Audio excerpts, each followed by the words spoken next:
There was a study done about maybe 10, 12 years ago.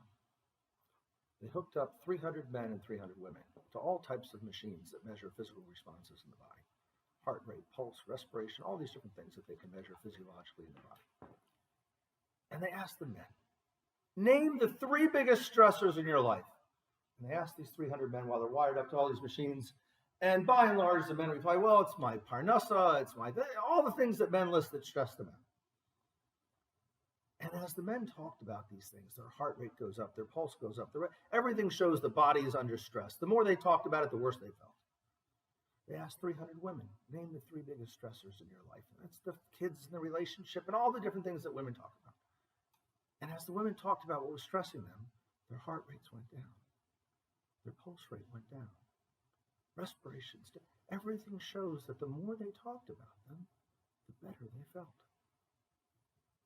Now, for anyone who didn't know, this is absolute proof that God has a sense of humor. Because he then decides, let's make these 2 creatures live together.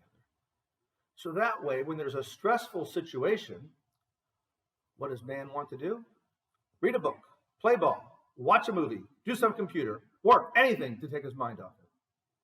Because when he thinks about what's troubling him, he feels terrible. He feels stressed. And his lovely Ezer Kenegdo, Ashes Chayil, that God gave him to share life with, says, honey, we need to talk about this. Man, not understanding that women are created differently and their minds work differently, thinks, this woman is trying to give me a heart attack. And he gets angry. Meanwhile, his Ezer Kenegdo, Ashes Chayil, who loves him and a spiritual being, says, honey, we need to talk about this so I feel better. He now thinks she's legitimately insane. Because it doesn't make him feel better. Of course it doesn't make her feel better. And the only way to get past this dichotomy is with sensitivity. I have to understand your needs. You have to understand that when I come home from work and I go into my man cave and I play a computer game or I read a book or I play sports, whatever it is, it's not because I don't love you. It's not because I don't want to communicate with you. It's because I want to make sure I live another day. And I hear my heart rate going up and I feel my respiration going up. I've got to do something to take my mind off things. But my Ezer Kenegdo, my Ashes Chayil, the love of my life, she wants to talk about all the issues of the day that are facing us, which is the last thing in the world I want to do. Not because I don't want to, but because it's going to give me a heart attack. And my lovely Ashes Chayil, Ezer Kenegdo, has needs too. She needs to talk about these things because she's stressed. And she needs to relieve this stress by talking about it. And I need to understand that it's okay for my heart rate to go up a little bit.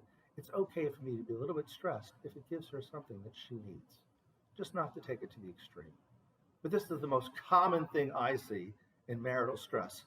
Couples just don't understand the different natures of men and women. So that was worth your price of admission. You go home, your husbands are doing their man cave thing, whatever it is, whether it's learning, whether it's sports, whether it's a computer game. It's not because they don't love you. It's not because they don't want to communicate with you. It's because they're involved.